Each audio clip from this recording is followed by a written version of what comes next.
Evelyn's heart stopped cold. One step into the corridor of Blackwell Academy, empty, locked down, dead quiet, and a piano started breathing. Not background music, not a mistake. A living, aching melody slipping through the walls like smoke. Her pulse spiked. Impossible. Kara didn't play like this. Kara was flawless, mechanical, precision without heartbeat. But this sounded like pain, remembering it used to be alive, a trembling confession in every note. Evelyn's jaw clenched. Who was on her daughter's piano, and why did it sound like Kara was finally feeling? Annoyance ignited, then confusion, then something far more dangerous. Hope with teeth. She followed the light bleeding from the music room, and what she saw inside stole the air from her lungs. If you're enjoying this story so far, do me a favor. Hit that subscribe button and drop a comment telling me where you're watching from. Trust me, you won't want to miss what happens next. Kara sat at the Steinway Grand, her blind eyes closed behind dark glasses, fingers trembling over keys she'd touched 1,000 times but never felt. And beside her, no, the janitor, that scraggly maintenance man with the mop bucket and the permanent coffee stain on his shirt, the one who emptied trash cans and fixed broken desks and never made eye contact with anyone. His name was... what? Ray. Ricky. She didn't care. Until now, because his hand, scarred, calloused, wrong, was hovering above Kara's on the keys. Feel it, he whispered. Don't think, don't count, just let the story tell itself. Kara's fingers moved, slowly, uncertainly, and the melody that emerged wasn't the Chopin nocturne she'd memorized note for perfect note. It was something else entirely, something that made Evelyn's throat tighten. Grief, raw, unpolished, real, the kind of sound you can't fake, the kind her daughter had never ever made before. Evelyn's hand flew to her mouth. What the hell is happening? The janitor spoke again, his voice rough, but somehow gentle. That's it. You're not performing for them anymore. You're telling me something. What does the music want to say? Kara's face, always so blank, so controlled, crumpled. Just for a second, a hairline crack in marble. I don't know, she whispered. I don't know what it wants. Then find out. His hand moved over hers, not guiding, not correcting, just there, steady, safe. And Kara played. She played like she was breaking open, like 13 years of performance schedules and recital circuits, and her mother's icy expectations were pouring out through her fingertips in a flood she couldn't control. Evelyn should have stormed in, should have fired this nobody on the spot, should have dragged Kara out by the wrist and reminded her that feelings don't win competitions, precision does. But she couldn't move. Because for the first time since the accident, since the day Kara woke up in that hospital bed with bandages over her eyes, and a future Evelyn had to rebuild from scratch, her daughter looked alive. The music stopped. Silence crashed down like a curtain. Kara sat frozen, her chest heaving. I did it wrong, she stammered. That wasn't the piece. That was perfect. The janitor's voice cracked, just barely. But Evelyn heard it, and something in her gut twisted. Who is this man? Kara shook her head, panic rising. No, Mrs. Pemberton will kill me if I play like that at the gala. Mom will... She stopped. Mom will be so disappointed. The words hit Evelyn like a slap. Disappointed? She'd given Kara everything, the best tutors, the finest instruments, a future mapped out in gold-embossed invitations and scholarship offers, and her daughter thought she'd be disappointed by emotion. The janitor crouched down beside Kara's bench. Your mum loves you, he said quietly, even if she doesn't know how to show it the way you need. Kara's lip trembled. You don't know her. No. But I know what it's like to lose everything and try to rebuild it for someone you love. His voice dropped. Sometimes we protect people so hard, we forget they need to breathe. Evelyn's nails dug into her palms. How dare he? But the sentence died in her throat, because he was right, and she hated him for it. Kara stood abruptly, folding her cane with sharp, practiced movements. "I should go. It's late." "Same time tomorrow?" the janitor asked. Evelyn's blood froze. "Tomorrow? This has been happening more than once?" Kara hesitated, then nodded. "Yeah, if you don't mind." "Never." She smiled. A real smile, the kind Evelyn hadn't seen in years. And then Kara walked out, tapping her cane along the corridor, humming softly to herself, leaving Evelyn pressed against the wall in the shadows, leaving the janitor alone in the music room. He sat down at the piano, flexed his fingers, the right hand slower, stiffer than the left. And then he played. Oh God, he played. Not like a janitor, not like someone who'd stumbled into music by accident. He played like someone who'd been born for it, like someone who'd lost it, and was remembering what it felt like to be whole. The melody was haunting, furious, heartbroken, every note a scar. Evelyn's chest tightened until she couldn't breathe. "Who the hell are you?" She didn't sleep that night. She sat in her penthouse office, staring at the city lights, replaying the sound of that music in her head. At 3 a.m. she made a call. "Donovan." Her head of security answered immediately. "Ms. Hart? I need a full background check. Discreet. Deep." "On who?" Evelyn exhaled slowly. "The janitor at Blackwell Academy." A pause. "Ma'am? His name, his history, his records, everything, and I need it by tomorrow." "Understood." She hung up and stared at her reflection in the dark window. This is insane. But she couldn't stop, because whoever that man was, he'd done something she couldn't. He'd made her daughter feel. And Evelyn Hart didn't lose. Not to anyone. Especially not to a janitor with a scarred hand and a secret. The file arrived at 6 a.m. Evelyn hadn't slept. She'd paced her office like a caged animal, drinking black coffee that had gone cold hours ago, replaying that piano melody in her head until it became a haunting loop she couldn't escape. When her phone buzzed, she nearly lunged for it. Donovan's text, "Check your secure email." She opened it, and everything stopped. Name, Riker Castellano, age, 41, current position, maintenance staff, Blackwell Academy, previous employment, sealed. Evelyn's eyes narrowed. Sealed? She scrolled down. Criminal record, none. Credit history, sparse. Bankruptcy filed 2019. Family, one son, Leo Castellano, age 10. Enrolled at Blackwell on scholarship. Marriage status, widowed. And then, the line that made her blood run cold. Previous identity. Records sealed by court order. Requires legal clearance to access. Evelyn stared at the screen. Who seals their entire past? Witness protection? Criminal informant? Political asylum, or something worse? She dialed Donovan. He picked up on the first ring. "Ms. Hart, what does sealed by court order mean?" "It means whatever he was before. He paid to erase it." "Can you unseal it?" A pause. "Not legally. I didn't ask if it was legal." Silence. Then, "It'll take time, and it won't be cheap." "I don't care. Do it." She hung up. That night, Evelyn returned to Blackwell. Same time, same corridor, same piano breathing through the walls. She moved silently, heels in her hand, bare feet soundless on marble floors. The music room door was cracked open, golden light spilling out. And there, Kara and Riker, again. "Your mother's watching you like a hawk," Riker said quietly. "The gala's in 3 weeks. She's going to push harder." Kara's jaw tightened. She always does. "Are you scared of her?" "No." But her voice wavered. "I'm scared of disappointing her." Evelyn's chest tightened. When did that happen?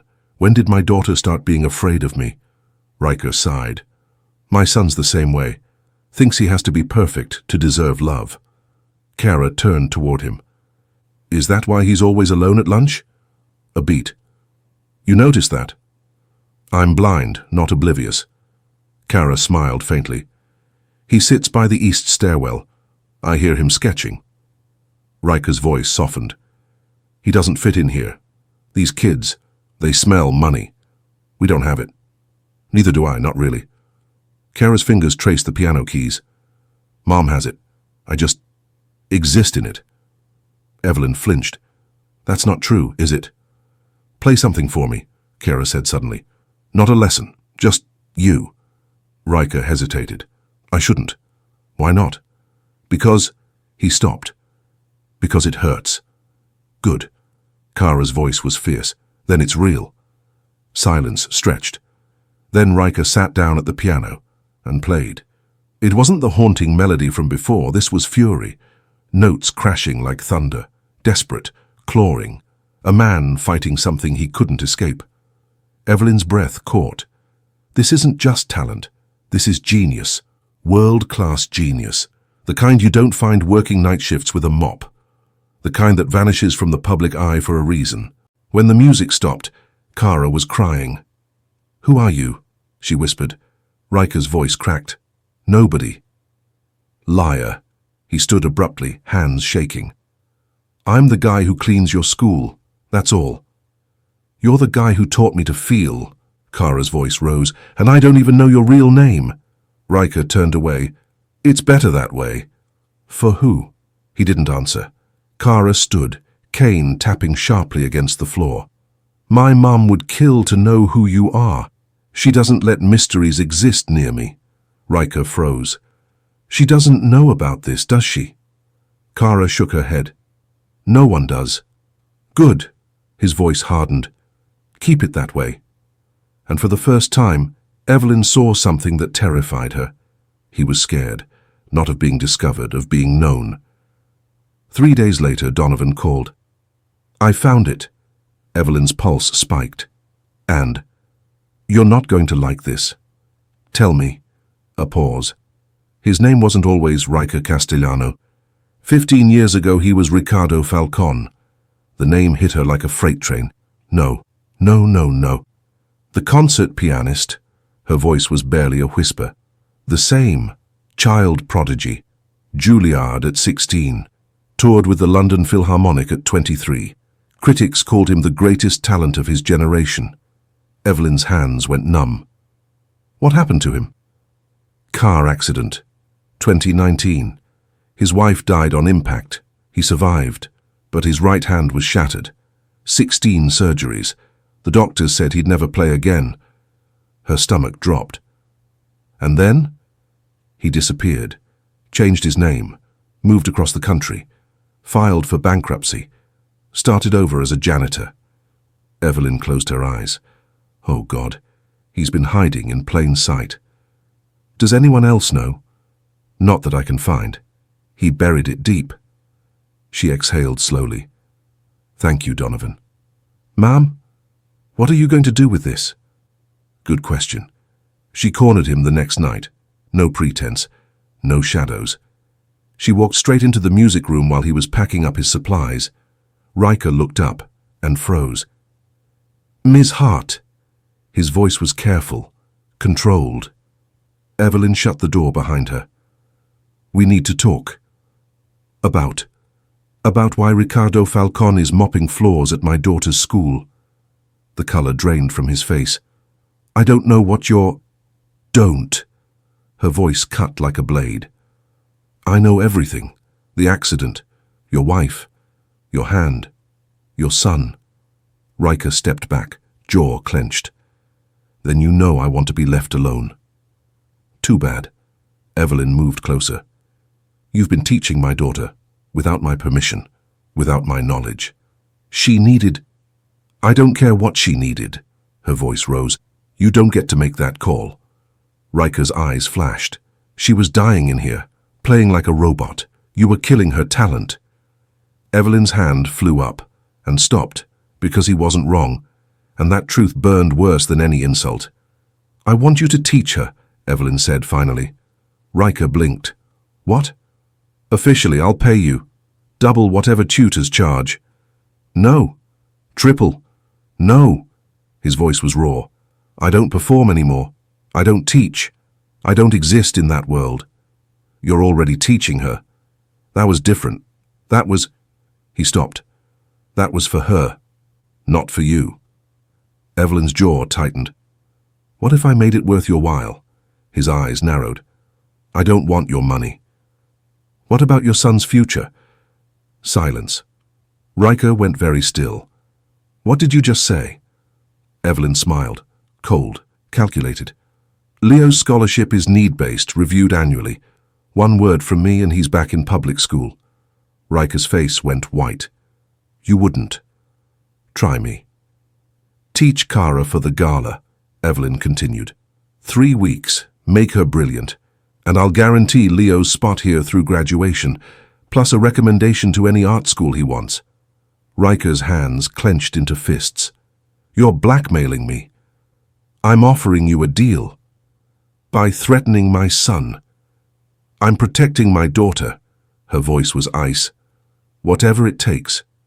Riker stared at her, and something in his eyes died. Fine. Evelyn exhaled. Good, we start tomorrow. But know this. His voice was quiet, lethal. You just destroyed the only thing your daughter had that was real. He walked past her and left her standing alone in the empty music room, victorious and utterly hollow. Kara knew something was wrong the moment Riker walked in. He moved differently, stiff, mechanical, like someone had replaced his bones with steel rods. Hi, she said carefully. Miss Hart.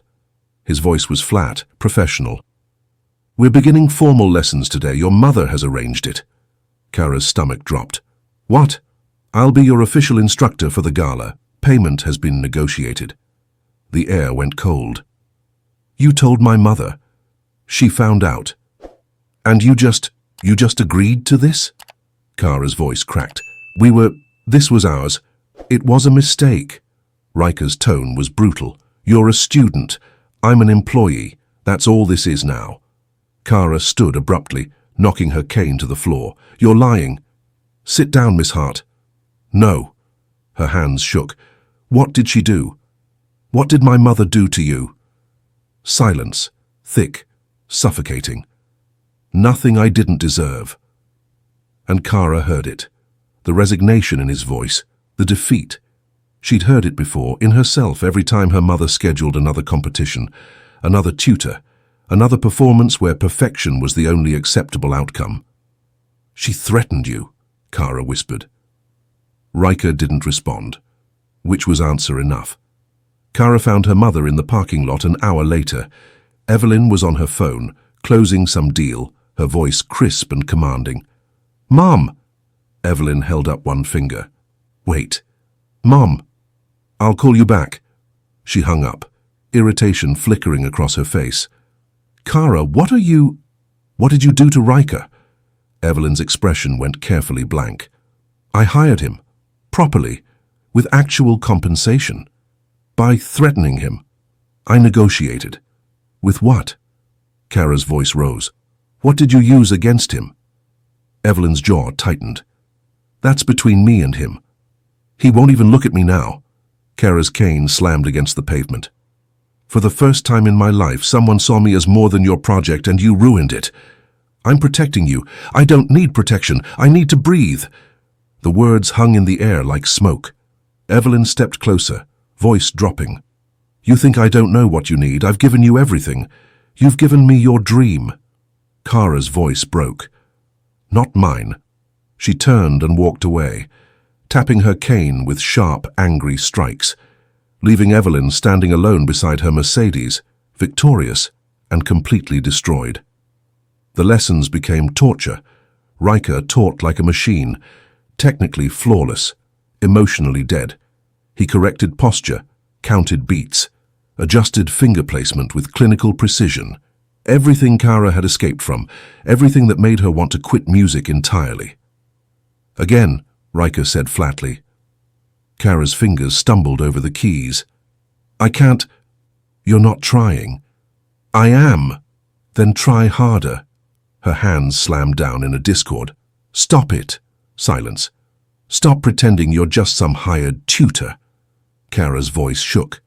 I know you. I've heard you. You play like what? Like music is the only language you have left. Riker went very still. That person doesn't exist anymore. Yes, he does. Kara stood, facing him blindly. He's just scared.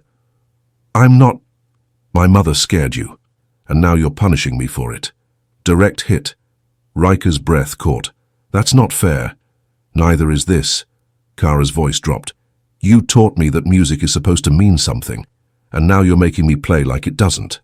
She grabbed her cane and left. Evelyn watched from her office security feed. She'd installed cameras in the music room. For Kara's safety, she told herself, but really, she couldn't stop watching them. Watching Riker struggle to keep his walls up. Watching Kara crack under the weight of something that used to bring her joy. And watching herself destroy the only good thing her daughter had found. Her phone buzzed. Marcus Pemberton, the Academy's headmaster. She almost didn't answer. Ms. Hart, just confirming, Kara's gala piece is locked in? Yes. Excellent. I've already notified the press. Blind Prodigy debuts at Charity Gala. It's going to be spectacular publicity for Blackwell. Evelyn's stomach turned. She's 13, Marcus. She's exceptional, and exceptions get noticed. His voice was smooth, oily. This performance could open doors for her future, or close them forever. I have to go. She hung up, and for the first time in years, Evelyn Hart didn't know what to do. That night she went to Riker's apartment. He lived in a crumbling complex on the east side, peeling paint, broken railings, the kind of place people passed through, not lived in. She knocked. The door opened a crack. A boy stood there, small, dark-eyed, clutching a sketchbook like a shield. Leo. Is your father home? Leo stared at her, then nodded slowly. Dad, there's a scary lady here. Evelyn almost smiled. Scary. Accurate. Riker appeared, still in his janitor uniform. His face went hard when he saw her. What do you want? To talk. We have nothing. Please. The word tasted foreign in her mouth. Riker hesitated, then stepped outside, closing the door behind him. She hates me now, Evelyn said quietly. Good. The word was sharp, unforgiving. Evelyn flinched. I thought I was helping. By blackmailing me? Riker's voice was low. Dangerous. By turning something beautiful into a transaction. I didn't know what else to do. Her composure cracked. She was connecting with you in ways she never has with me, and I couldn't stand not being in control. Evelyn's throat tightened. I'm her mother. I'm supposed to protect her. From what? From feeling something real? Riker's eyes blazed. You're not protecting her. You're suffocating her. Then help me. The words broke out of her. Teach me how to be human. Riker's laugh was bitter. You can't negotiate humanity, Ms. Hart. You can't buy it or threaten it into existence. I know that. Her voice rose. I know I'm failing her. I know I'm doing everything wrong, but I don't know how to stop. Silence. Riker stared at her, and for the first time he saw something other than ice. He saw fear, raw, desperate, parental. Why did you adopt her? He asked quietly. Evelyn's breath hitched. What? Kara. She's not biologically yours. The records show adoption at age 4, right after the accident. Evelyn's walls slammed back up. That's none of your... Tell me. She closed her eyes. Because I saw her in that hospital, alone, abandoned by parents who couldn't handle a blind child. Her voice dropped. And I thought I could give her everything they couldn't.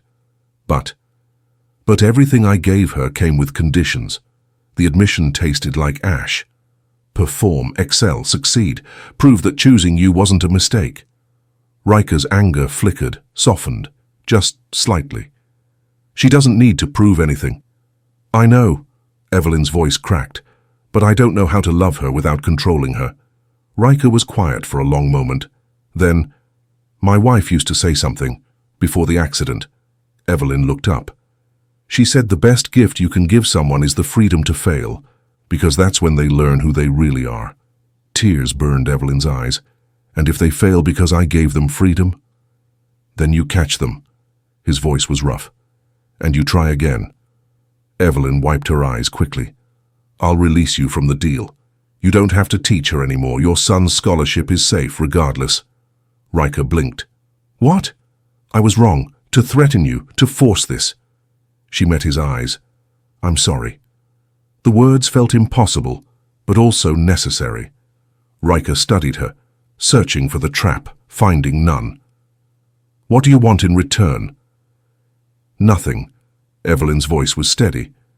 Except maybe you could teach me how to let her breathe. Riker's expression shifted, something like respect flickering behind the anger. I'll think about it. He turned to go back inside, then stopped. Ms. Hart? Yes? Stop watching us through the cameras, it's creepy. Evelyn's face flushed. How did you... I notice things. A ghost of a smile. Janitor privilege. The door closed, and Evelyn stood alone in the dim hallway, feeling something she hadn't felt in years. Hope. Riker didn't come back. 3 days passed. The music room stayed empty. Kara sat at the piano every afternoon, waiting, hoping. Her fingers traced the keys but wouldn't press down. Music without him felt like lying. On the 4th day, Evelyn found her daughter in the dark, just sitting there, silent. Kara? No response. Evelyn's chest tightened. Sweetheart, the gala is in 10 days. You need to practice. I quit. The words were so quiet, Evelyn almost missed them. What? I'm not performing. Kara's voice was hollow. Tell Mr. Pemberton to find someone else. Panic spiked through Evelyn's veins. You can't just watch me. Kara stood and walked toward the door. Evelyn caught her arm. Kara, please, let go. Not until you tell me what's wrong. You're what's wrong. Kara yanked free, voice cracking. You ruin everything good in my life and then act confused when I break. The words hit like physical blows. I'm trying to fix this. You can't fix what you destroyed. Tears streamed down Kara's face. He was the only person who saw me as me, not your blind project, not your proof that damaged things can be perfect with enough control. That's not just me, Kara's voice shattered. And you turned him into another person following your orders, another transaction in your perfect world where everything has a price. She walked out, left Evelyn standing in the empty music room, surrounded by her daughter's absence and the crushing weight of her own mistakes. Evelyn didn't go home that night. She drove, nowhere in particular, just away.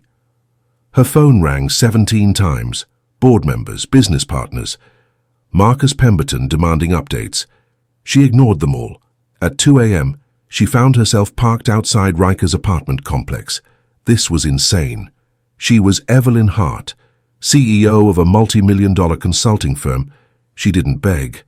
She didn't chase janitors for advice on parenting.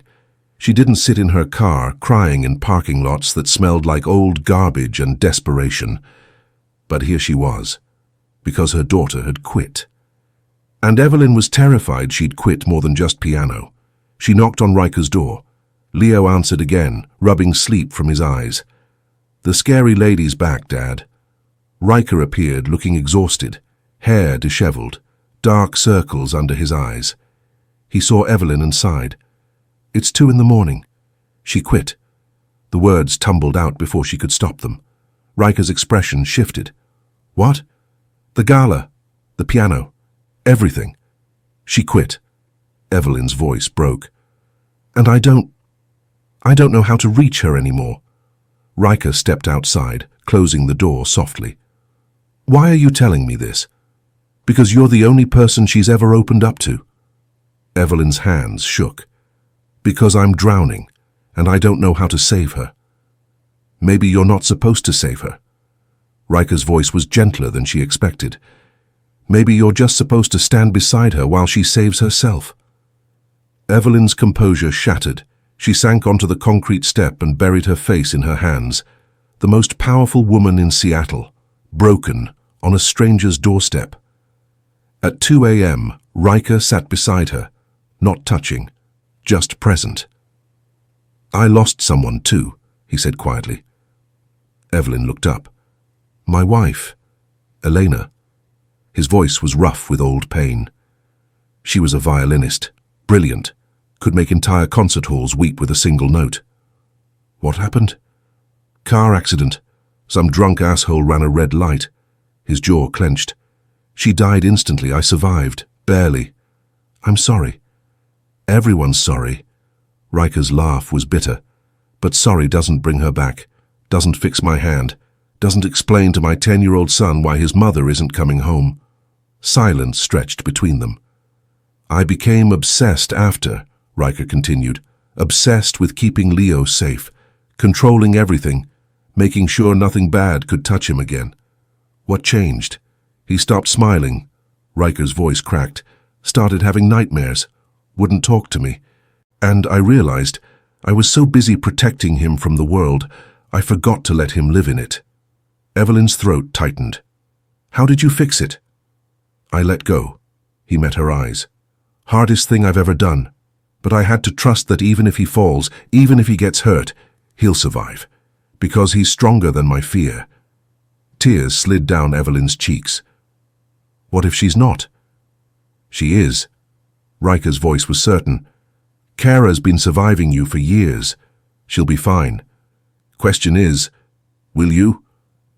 The next morning, Evelyn walked into Blackwell Academy, found Marcus Pemberton in his office. Evelyn, perfect timing. I was just finalizing the press release for Kara's... Cancel it, Marcus blinked. Excuse me? The gala performance, Kara's not doing it. But we've already sent invitations, promised donors. The publicity, I don't care. Evelyn's voice was steel. My daughter comes first. Marcus's face reddened. With all due respect, Ms. Hart, Kara's scholarship was partially granted based on her musical contributions to this academy. Then revoke the scholarship. Silence. Marcus stared. You can't be serious. Completely. Evelyn leaned forward. And while we're at it, Leo Castellano's scholarship. The one you've been threatening to review because his father can't afford the donor galas. What about it? It's permanent. Full ride through graduation. Non-negotiable. On whose authority? Mine. Evelyn smiled coldly. Unless you'd like me to pull my entire endowment from Blackwell. I believe that's, what, 30% of your operating budget. Marcus went pale. That won't be necessary. Good, Evelyn stood. Oh, and Marcus? Kara's former tutor, Mrs. Pemberton, the one who made her cry every lesson. What about her? Fire her. Today. She walked out, leaving Marcus sputtering behind her. For the first time in months, Evelyn felt like herself again. Not the controlling mother, not the desperate executive, the woman who got things done. But this time, for the right reasons.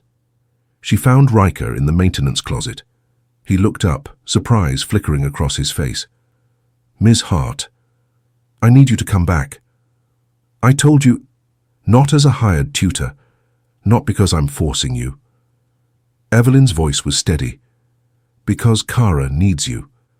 And I'm asking, not demanding if you'd be willing to teach her again, on your terms, however you want. Riker studied her, searching for the manipulation, finding none. What changed? I did. Evelyn met his eyes. I'm done controlling her, done trying to shape her into something I think she should be. I just want her to be happy. And if that means quitting piano entirely, then I'll support her. The words were hard, but honest. Whatever she chooses. Riker was quiet for a long moment, then, I'll talk to her. No promises. That's all I'm asking. He nodded, started to walk past her, then stopped. Ms. Hart? Yes? You're a good mother. You just forgot for a while. His words cracked something open in her chest. Thank you. That afternoon, Riker found Kara in the library. She was sitting alone, headphones on, not reading anything, just existing. He sat down across from her. She sensed his presence, stiffened. Go away. No. I'm not playing at the gala. I know. Kara pulled her headphones off. Then why are you here? Because I was wrong. Riker's voice was rough. I let your mother's fear become mine. Let it poison what we had. And I'm sorry. Kara's jaw trembled. You hurt me. I know. You made music feel like a prison again. I know. He leaned forward. But I'm here now. Not because anyone's paying me. Not because there's a performance looming. Just because I miss making music with you. Tears slid down Kara's face. I don't want to perform anymore. Then don't. But everyone expects. Screw everyone. Riker's voice was fierce. Music isn't about them. It's about you. What you want. What you feel. Kara wiped her eyes. What if I don't know what I feel? Then we'll figure it out. Together. She was quiet for a long moment, then, Mum really let you come back, no strings? No strings. Who are you, and what did you do with Evelyn Hart? Riker laughed, really laughed, and Kara smiled, a real smile. Same time tonight? She asked. I'll be there. The night of the gala arrived. Kara wasn't performing. Evelyn had made peace with it, or so she thought. Until she found her daughter standing backstage in a midnight blue dress, fingers trembling. Kara? Her daughter turned. I want to play. Evelyn's heart stopped. You don't have to. I know. Kara's voice was steady. But I want to. Not for the academy, not for the press. For me. Riker appeared beside them, still in his janitor uniform. You sure about this? He asked Kara softly. She nodded. Will you stay close? Always. Marcus Pemberton rushed over, face red with panic. Kara, thank God you changed your mind. The program says you're playing Chopin. I'm not playing Chopin, Kara said calmly. Then what? You'll see. She walked toward the stage. Evelyn grabbed Riker's arm. What is she playing? Something real. The lights dimmed. Kara sat at the piano, alone in the spotlight. The audience murmured, curious, skeptical. The blind girl, the charity case. She took a breath and began. Not Chopin, not Mozart. Something nobody recognized, something raw and aching and imperfect and alive. A melody that started as a whisper, lonely, searching. Then built, hope emerging from darkness. Notes stumbling, finding each other, creating something beautiful from brokenness. Evelyn's breath caught. She's telling her story. The adoption, the accident, the loneliness, the pressure. And then, the moment everything changed, a janitor teaching her to feel. The music swelled, joy breaking through like sunlight. People in the audience started crying, not because it was technically perfect, because it was true. When the final note faded, silence hung in the air. Then, one person stood, Riker, clapping. Then another. Evelyn. Then the entire hall erupted, standing ovation, thunderous applause. Kara sat frozen, tears streaming down her face. Backstage, Evelyn pulled her daughter into her arms. I'm so proud of you. Even though I messed up in the third movement? Because you messed up. Because you were brave enough to be real. Kara held her tighter. I love you, Mom. I love you too, sweetheart. I'm sorry it took me so long to show it right. Marcus cornered Riker moments later. That was... My God! Who taught her to play like that? Before Riker could deflect, Evelyn stepped forward. He did. Ricardo Falcon, one of the greatest pianists of our generation. And if you're smart, Marcus, you'll offer him a real position here. Not as a janitor, as the director of your new music program. Riker's eyes widened.